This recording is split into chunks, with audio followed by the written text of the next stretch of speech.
This hearing of the Subcommittee on National Security, the Border, and Foreign Affairs will come to order. Welcome, everybody.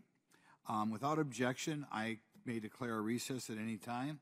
Without objection, Representative Timmons of South Carolina, Representative Boebert of Colorado, and Representative Burchett of Tennessee are waived onto the subcommittee for the purpose of questioning the witnesses at today's hearing. I'm going to recognize myself for the purposes of making an opening statement. Here we go. Since President Biden has taken office through the end of 2023, there were over 6.2 million encounters of illegal immigrants at the southern border. And in the first few months of fiscal year 2024, the numbers at the southwest border remain historically high and has already passed 1 million encounters. I'm confident that the number of people who crossed the border and stayed in the U.S. in December was the highest it's ever been. Make no mistake, the Biden administration isn't detaining and deporting even a significant fraction of these illegal crossers. In December, according to DHS, Border Patrol encountered 250,000 individuals at the southwest border who illegally crossed between points of entry. The administration released 190,000 of those individuals on their own recognizance with nothing but a notice to appear at a future date. That's a 77% release rate in the month of December for illegal immigrants. Since January of 2021, the administration has released more than 3 million illegal immigrants into the U.S. who illegally crossed in between points of entry or were paroled through illegal categorical parole programs. These numbers don't include another 1.8 million illegal immigrants who evaded apprehension entirely and weren't arrested by the overwhelmed Border Patrol agents, kind of what we know as gotaways. Rather than detain illegal aliens who have no lawful basis to remain in the U.S., the Biden administration releases the majority of them into the country or invites them through illegal parole programs, incentivizing more and more people to come to the U.S. After their release, illegal immigrants are free to travel where they please while they wait for their immigration court date. These immigration courts are backlogged with over 3 million cases. Most illegal immigrants released by the Biden administration will not get their final immigration hearing for years. Another way to show the lack of commitment to keeping troublesome immigrants out of America is what the Biden administration does to these migrants who commit new crimes. And we haven't spent anywhere near enough time on what we do once you commit a crime in this country.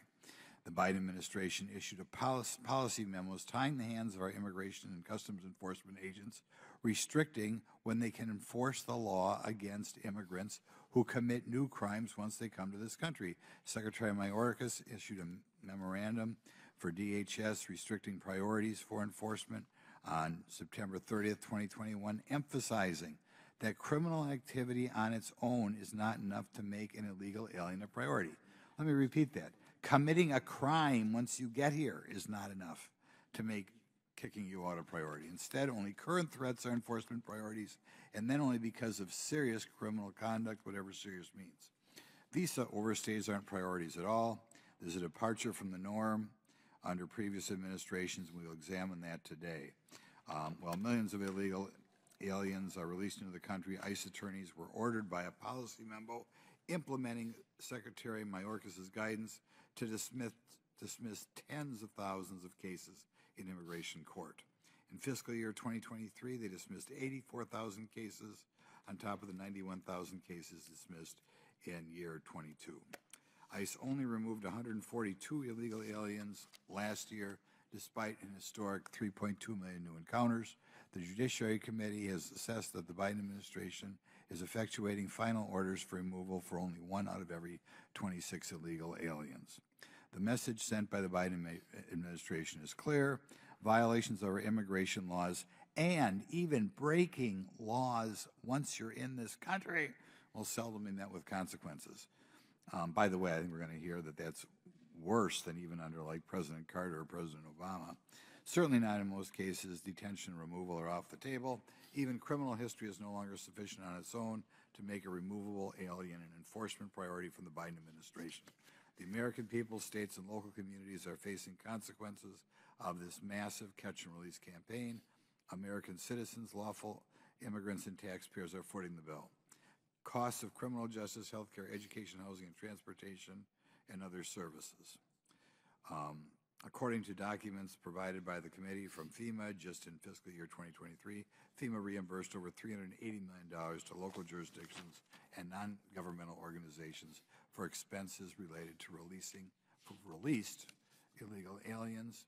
I'm especially concerned about the national security risk this chaotic situation prevents for our country and giving opportunities to cartel criminals, gang members, and just all-around criminals, including members of foreign terrorist organizations, who are going to take advantage of this situation.